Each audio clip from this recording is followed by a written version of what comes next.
Ulama mengatakan seafdalnya bangun 2/3 malam.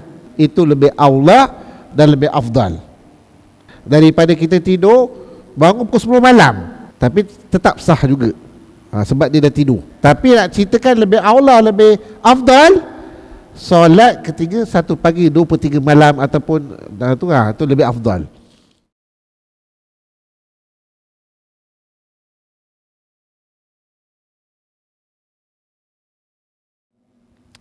Dan insyaAllah pada malam ini kita akan tengok hadis yang seterusnya, iaitu hadis yang ke-23, iaitu hadis yang ke-23. Jadi bermakna tuan-tuan, kalau kita tengok Imam Nawawi rahimahullah, dia mengumpul hadis terutama dalam bab keutamaan bangun malam, ada 23 hadis nak menyatakan bahawa dituntut, disunat, digalakkan kita bangun malam. Digalakkan kerana banyak hadis yang meriwayatkan nak menceritakan tentang kelebihan bangun malam selain daripada perkataan Nabi ataupun perbuatan Nabi yang menunjukkan bahawa keutamaan bangun malam. Dan hadis yang seterusnya, wa an Umar bin Khattab radhiyallahu anhu qala qala Rasulullah sallallahu alaihi wasallam man nama an hizbihi aw an syai'in minhu faqarahu fima baina salatil fajri wa salatil zuhri kutiba lahu ka'annama qara'ahu minal lail. Rawa Muslim. Daripada Umar bin Khattab radhiyallahu anhu telah berkata, telah bersabda Rasulullah sallallahu alaihi wasallam, man nama, sesiapa tidur, an hizbihi aw an syai'in minhu, siapa tidur ataupun tertidur daripada hizbihi, hizibnya, maksudnya orang tu buat amalan pada waktu malam membaca hizib. Sama ada hizib itu membaca Al-Quran ataupun zikir, itu hizib. Tetapi dalam hadis ni, dalam syarak Al-Ma'bud ni syarah kepada Sunan Abu Daud, dia menceritakan hizib yang dimaksudkan dalam hadis ini iaitu himpunan wirid yang terdiri daripada ayat Al-Quran yang dibaca pada solat malam. Dalam hadis ni maksudnya bangun solat malam tu himpunan zikir. Himpunan zikir yang terdiri daripada ayat Quran yang sering dibaca solat malam. Itu dikata hizib. Dan ulama lain mengatakan hizib kadang-kadang dikatakan sebagai makthurat. Tu hizib kan kita bacakan soal pagi ke apa, itu amalan kan. Ada yang dikatakan dikatakan zikir, hizib. Ada yang dikatakan Quran. Ala kulliha tuan-tuan, dia nak menyatakan bahawa sesiapa yang buat amalan hizib, sama ada baca Quran ke, makthurat ke, kan, bangun malam ke, solat malam ke dengan membaca ayat Quran, au an syai'in, ataupun tertinggal ataupun terlupa, minhu faqara'u fima, dia lupa pada malam tu, baina solati fajri wa solati zuhri, apabila naiknya matahari dia buat hizib tu, dia baca seolah-olah dia qada, dia antara lepas subuh sehingga apa, wassolat, sampai solat zuhur. Sampai solat zuhur. Nak ceritakan malam tu dia tertinggal ataupun terlupa. Memang amalan ni tiap-tiap malam tuan baca zikir contoh. Memang tiap-tiap amalan dia baca maksurat ke apa kan, apa ni, baca hizib ke, hizib Nawawi ke contoh kan, banyak hizib ataupun zikir ke, tetapi malam tu dia tertidur ataupun dia banyak melakukan amalan solat tahajud pada malam tu, maka jika terlupa maka dia boleh solat pada selepas subuh hingga ke zuhur, bermakna dia qada.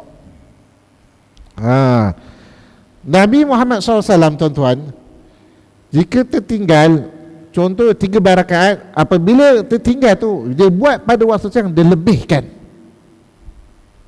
lebihkan solat ataupun lebihkan membaca Al-Quran ataupun lebihkan berzikir. Berzikir. Kutiba lahu ka'annama qarahu minal lail. Siapa yang buat gitu dah jadi satu amalan, apabila waktu siang dia buat saja, maka dicatatkan pahala ataupun ganjaran tuan-tuan seperti mana dia buat amalan pada waktu malam tu tuan-tuan. Amalan pada waktu malam tu dicatatkan pahala macam itu juga. Dicatatkan pahala. Sebab tu Imam Nawawi rahimahullah dia mengambil hadis ni diletakkan dalam bab, iaitu bab fadlu qiyamul lail, iaitu bab keutamaan bangun malam. Jadi nak ceritakan hadis ni tuan-tuan, maksudnya sekiranya orang tu dah satu amalan bangun malam, memang dia solat tahajud, memang dia membaca Al-Quran pada malam tu, memang dia zikir pada malam tu, maka pada waktu siang kalau dia terlupa atau tertinggal, dia boleh buat, terutama solat sunat dia buat, seolah-olah dia ganti. Kan? Seolah macam ini tuan-tuan, bila dia tak buat, macam tak sedap dia tak buat kan, alamak, dia kena buat pada waktu siang, dia buat. Kan? Macam kita ke tuan-tuan, apa ni, kalau tak pergi kebun macam tak sedap pergi kebun kan. Kalau satu pagi contoh satu tak pergi ke kan, dia tak pergi macam tak sedap, ini kena pergi kebun ni tuan-tuan, walaupun sakit nak pergi kebun juga kan, walaupun sakit. Dah jadi kebiasaan. Sebab apa? Kebiasaan memang pergi kebun, pagi-pagi kan pergi kebun, pada masa tu dia sakit, duduk, alamak tak sedap, pergi juga kebun sakit-sakit kan tu. Itu ibarat macam tu kan, dan jadi satu amalan. Dan hadis yang seterusnya tuan-tuan, iaitu hadis ke-24 mengenai keutamaan solat malam.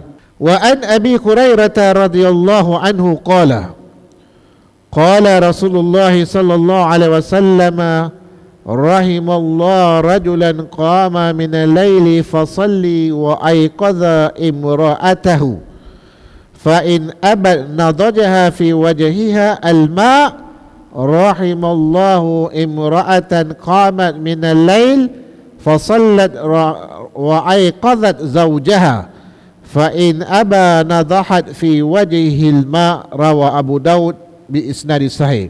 Daripada Abi Hurairah radhiyallahu anhu telah berkata, telah bersabda Rasulullah sallallahu alaihi wasallam, rahimallahu rajulan, Allah SWT memberi rahmat kepada seorang lelaki ataupun suami, qama minal laili, iaitu dia bangun malam. Allah Ta'ala memberi rahmat kepada sesiapa pun tuan-tuan yang bangun malam. Fasallah, dan dia semayang. Wa ayqadha imra'atahu, dan dia mengejut isterinya. Dia mengejut isterinya. Maknanya tuan-tuan, kalau bangun malam tu solat tahajud, bukan kita nak sorang. Tapi kalau tengok isteri tidur kan, anjak sekali. Tapi tengok keadaan lah tuan-tuan kan, tengok keadaan kan. Kalau contoh isteri dah terlalu penat, tu lain cerita kan. Tengok keadaan. Wa ayqadha imra'atuhu, dan mengejut isterinya. Fa in abad nadaha fi wajhiha, dia kejut isterinya, sekiranya isteri tak mau, nadaha fi wajah, maka dipercikkan air di mukanya. Allah, dipercikkan air di mukanya. Maksudnya bangun tak bangun, ambil air sikit, percik muka. Sebab tu dia kata nadahat. Nadahat maknanya percik, bukan siram ambil beldi tu baling kau, jangan bangun malah betul kau ni, ambil beldi tu siram, tak boleh kan. Dalam hadis ni dia kata percik, ambil air percik kat muka. Itu dia.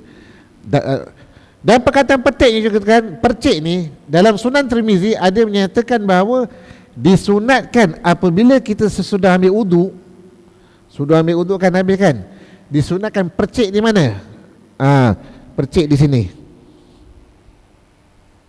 Tu dia. Disunatkan saja. Kan dah sunat ambil wudu semua kan, baru percik ni. Nadahat. Disunatkan percik. Ulama mengatakan apa? Untuk menghilangkan was-was ke apa? Banyak pendapat ulama. Tetapi dalam Sunan Tirmizi mengatakan hadis ini macam itu. Disunatkan, mustahab saja. Boleh. Bukan ambil beldi tu gayung, tuang terus basah. Jadi fitnah orang pula. Tak. Maksudnya percik. Bila percik ni air tak banyak tuan-tuan. satu percikkan.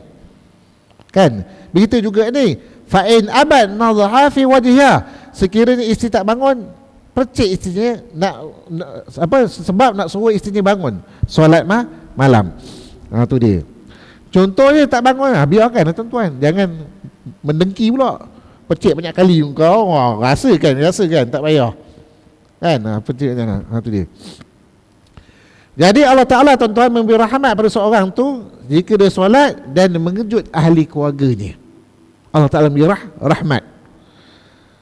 Rahimallahu imra'atan qamat minal lail, dan Allah Ta'ala memberi rahmat kepada seorang isteri qamat minal lail, apabila isteri tu bangun pada waktu malam, fasallat, dan isteri tu solat malam, itu solat tahajud. Wa aiqadhat zawjuha, dan dia kejut suami dia pula. Bangun bang kan, kejut suami dia kan, kejut suami dia. Fa in aba, sekiranya dia tak mau, nadahat fi wajhil ma, maka dipercikkan kepada muka suami dia.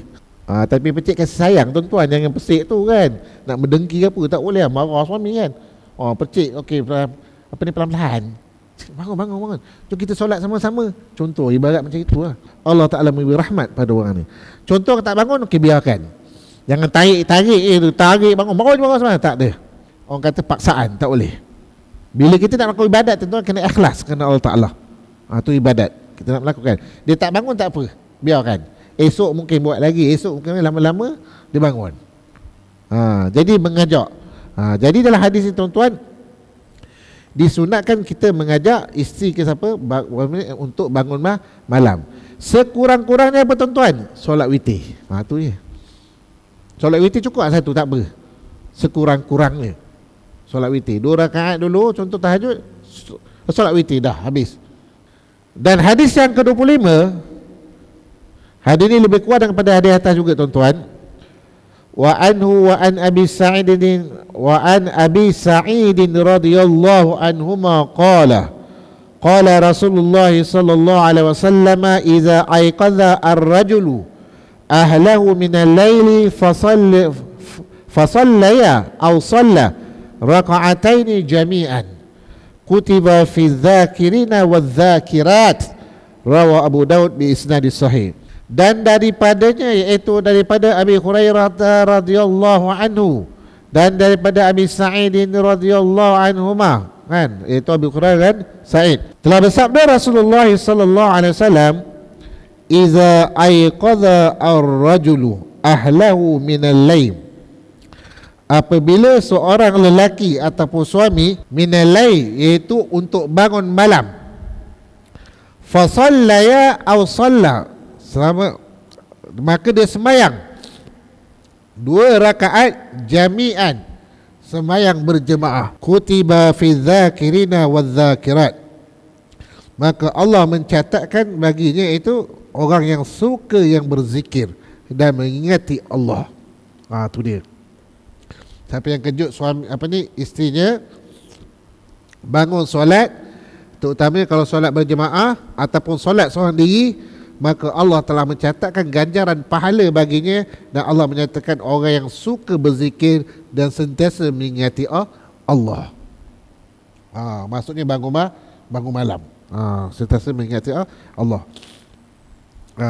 Sekiranya dia bangun bang, ataupun isteri kepada tu suami kan, contoh isteri pada itu pula kan. Jadi dianjurkan ataupun digalakkan. Sebab tu Imam Nawawi rahimahullah dia mengambil hadis ni, diletakkan dalam bab keutamaan bangun malam. Sampai gitu sekali tuan-tuan. Maksudnya kejut isteri ke siapa ke kan, anak ke, contoh belajar kan, buat satu program satu hari, contoh masa cuti ke, sama-sama solat bangun kan, kejut anak, kejut isteri, bangun solat kan, jadi imam kan. 4 rakaat cukup lah tuan-tuan, jangan lama-lama kan. Solat tahajud 4 rakaat ke ataupun 2 rakaat pun jadi lah. Lepas tu solat witir dah kan, supaya anak-anak tahu. Tak apa, anak tidur tak apa tuan-tuan. Dan begitu juga hadis yang ke-26,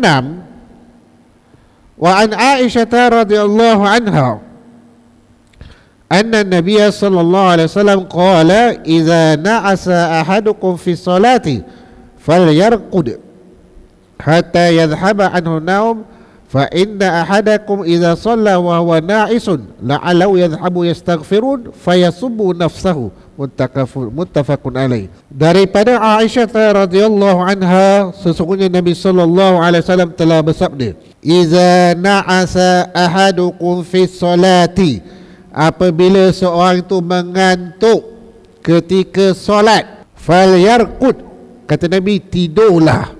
Ibnu Hajar Asqalani mengatakan hadis ini nak menunjukkan bahawa kemungkinan hadis qiyamul lail, bangun malam, ataupun mungkin juga hadis solat fardu. Solat fardu. Apabila seorang tu ngantuk dalam keadaan solat, maka dia kata tidur hatta yadhhaba anhu naum, sehingga perginya mengantuk tu, maka dia kena tidur.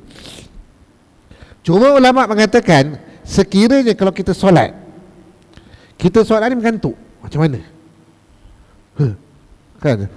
Mengantuk, memang mengantuk betul. Adakah boleh dibatalkan solat? Ulama kata kalau boleh, tak apa solat cepat. Baca sikit kan, nak batalkan solat kan, kan tak boleh sebenarnya. Tu kan, nak batalkan solat kan. Tapi sekiranya dia solat ngantuk-ngantuk, contohnya kan, kalau boleh segarkan sikit kan. Baca Fatihah ke apa, dah tu je kan. Tu dia. Kalau solat sunat tak apa kan, contoh. Kalau solatnya kan berjemaah kan, kena ikut imam lah kan, contoh. Sebab tu kalau siapa ngantuk kena tidur dulu, tak boleh terus solat. Tu dia. Fa inna ahadakum idza solat, sekiranya seorang tu solat wa huwa na'isun, tetapi dalam keadaan ngantuk, apa dia? La'allahu yadhhaba yastaghfiru, mudah-mudahan dia minta ampun pada Allah, dia ngantuk. Tetapi takut fayasubbu nafsu, takut dia mencela diri sendiri. Takut mencela diri sendiri, ataupun baca doa tersilap ke, dan ngantuk. Macam mana kan? Bismillahirrahmanirrahim, alhamdulillahirabbil alamin kan. Ia akan nak bunuh dah tu kan, sebab dah mengantuk kan, dah mengantuk. Tidur dulu, sedang cerita tidur kan. Kalau solat sekejap ni tak apa sangat kan, macam solat fardu. Terutama kalau solat malam, bangun malam, contoh tuan-tuan nak solat tu ngantuk kan, nak kan, disunatkan tidur dulu. Tidur dulu. Sebab tu ulama mengatakan bahawa kalau solat tahajud ni disunatkan tidur dulu. Nak bangun malam, kita tidur dulu tuan-tuan.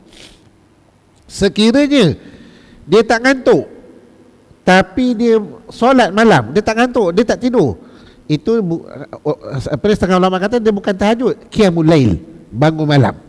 Dia bangun malam. Pendapat ulama, kebanyakan ulama mengatakan solat tahajud disunatkan tidur dulu. Dah tidur baru solat. Itu tahajud, itu yang betul kan. Sekiranya kalau dia tidur contoh apa ni, awal lepas syak, tiba-tiba dia bangun pukul 10 malam. Dia bangun 10 malam tu, adakah dikatakan tahajud?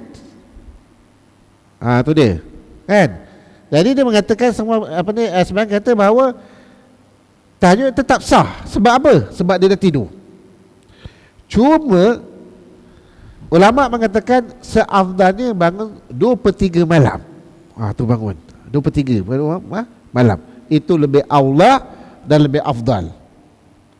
Kita bangun malam, kedua pagi kita tidur tuan-tuan, lepas tu kita bangun pukul 2-3 pagi, 1 pagi, 3 pagi, tidur. Itu lebih afdal daripada kita tidur bangun pukul 10 malam. Contoh kan, maksudnya tu dia solat juga tahajud, tapi tetap sah juga, sebab dia dah tidur kan. Tapi nak ceritakan lebih aula, lebih afdal, solat ketiga 1 pagi 2/3 malam ataupun tu lebih afdal. Dan begitu juga hadis yang ke-27, iaitu hadis yang terakhir dalam bab ni. Wa an Abi Hurairah radhiyallahu anhu qala Qala Rasulullah sallallahu alaihi wasallam, "Idza qama ahadukum minal laili fasta'jama al-Qur'an ala lisani falam yadri ma yaqulu falyattaji." Daripada Abi Hurairah radhiyallahu anhu telah berkata, telah bersabda Rasulullah sallallahu alaihi wasallam, apabila bangun seorang kamu daripada waktu malam, fasta'jama al-Qur'an ala lisani, dia baca Al-Quran tapi dia mengantuk, kan? Bila dah mengantuk tuan-tuan, bila baca dah tak betul, confirm punya. Ada mengantuk okey baca betul? Tak ada. Confirm betul, tak betul. Falam yadri ma yaqulu, dan dia tak tahu apa yang dibaca. Mengantuk ni, tuan-tuan mengantuk tapi tuan-tuan kan, contoh falyattaji, maka kata Nabi, hendaklah kamu tidur dulu. Tidur. Ataupun masuk tidur sini, dah tidur, dia bangun nak terus solat. Tak, tidur dulu sepuasnya. Cukup tidur dulu. Ni dia bangun dia ngantuk-ngantuk, terus solat, tak boleh juga. Jadi maksudnya tuan-tuan dah tidur, bangun segar mata, ambil wudu, solat. Itu yang bagus. Daripada bangun dah gini meraban je mata kan, nak terus solat, tu tak payah. Tidur dulu, kan? Tidur, puaskan tidur dulu, kan? Baru bangun malam. Baru bangun malam. Sebab tu Imam Nawawi rahimahullah, dia mengambil hadis ni, dia letakkan dalam bab keutamaan solat malam, iaitu solat malam. Sebab tu di sini mengatakan bahawa makruh sekiranya seseorang itu dia solat dalam keadaan mengantuk, makruh. Tu dia kan, makruh. Makruh maksudnya tak digalakkan. Sebab tu Imam Nawawi rahimahullah, dia mengambil hadis ni diletakkan dalam bab, iaitu bab keutamaan solat malam. Jadi dalam hadis ni ada 27 hadis yang dihimpunkan oleh Imam Nawawi rahimahullah dalam kitabnya Riyadhus Shalihin. Nak menunjukkan apa tuan-tuan? Pentingnya kita bangun solat malam. Amalkan. Pentingnya kita bangun solat malam. Apabila orang dah tidur tuan, solat malam, tidak ada dikatakan mengantuk lepas tu. Ni sebab solat malam ni, tak. Kan? Kadang-kadang orang solat malam ni sampai tempat kerja mengantuk. Tidur tempat kerja kan. Mengantuk kan. Tak. Mungkin kaedah dia salah. Tu dia. Kan? Mungkin kaedah salah. Jangan mengatakan okey, orang mengantuknya kenapa mengantuk? Bangun malam, solat malam mengantuk. Waktu pagi, waktu kerja. Tak boleh, salah.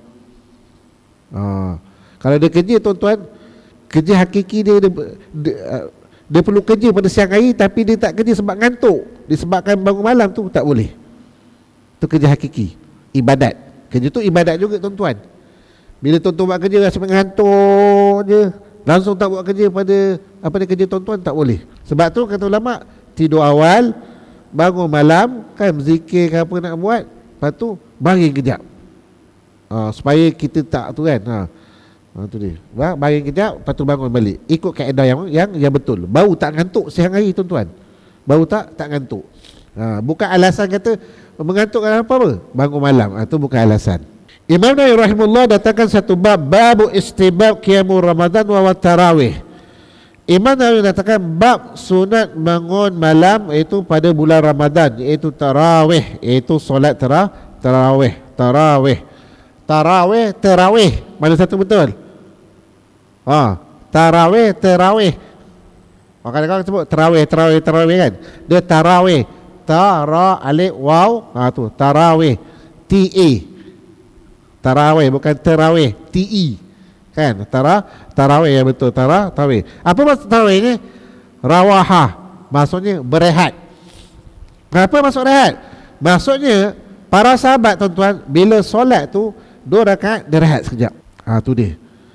Terutama pada bulan Ramadan, kan? Bangun malam lama. Kenapa rehat? Sebab lamanya Nabi solat malam 2 rakaat lama. Beri salam Assalamualaikum, Nabi rehat kejap.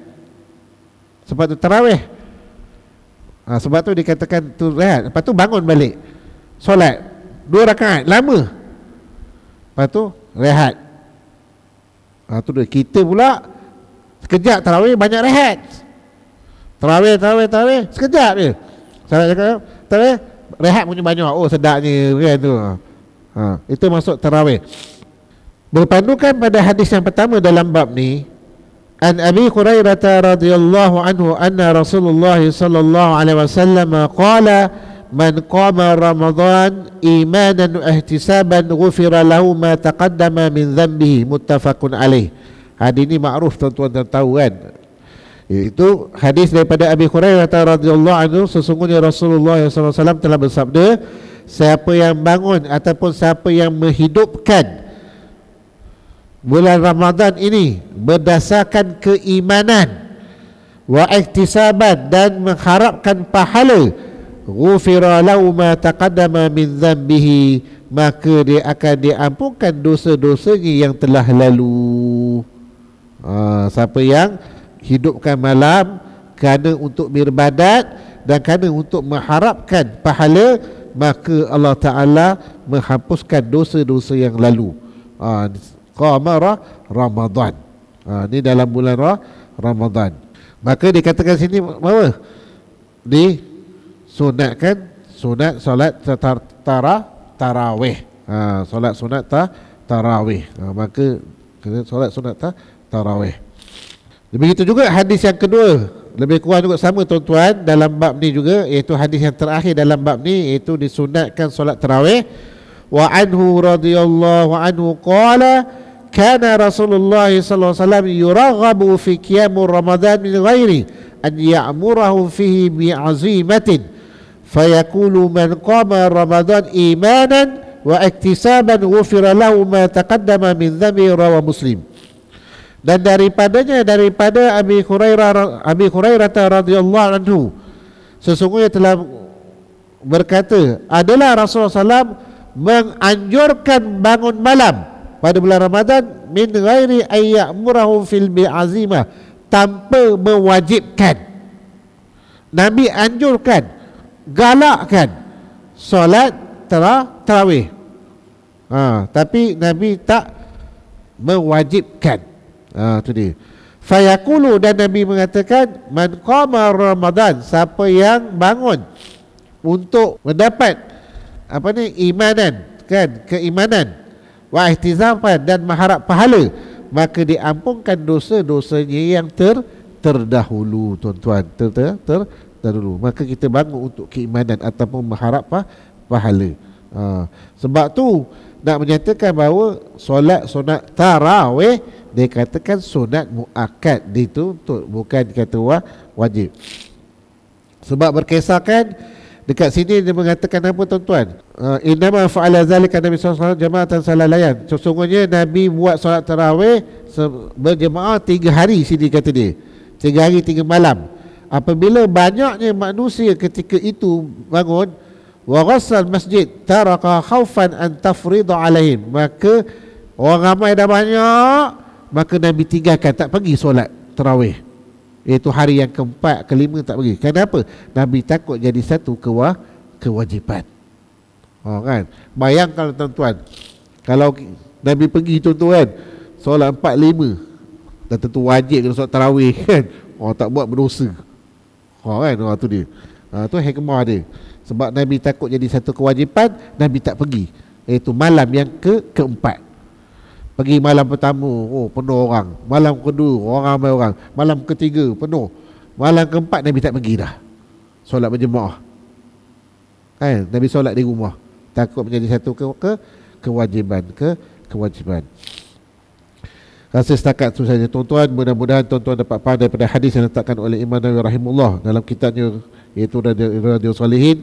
Mudah-mudahan kita akan diberkati oleh Allah SWT tuan-tuan dengan kita membaca hadis ni, iaitu terutamanya hadis Qiyamul Lail, iaitu bab kelebihan solat malam.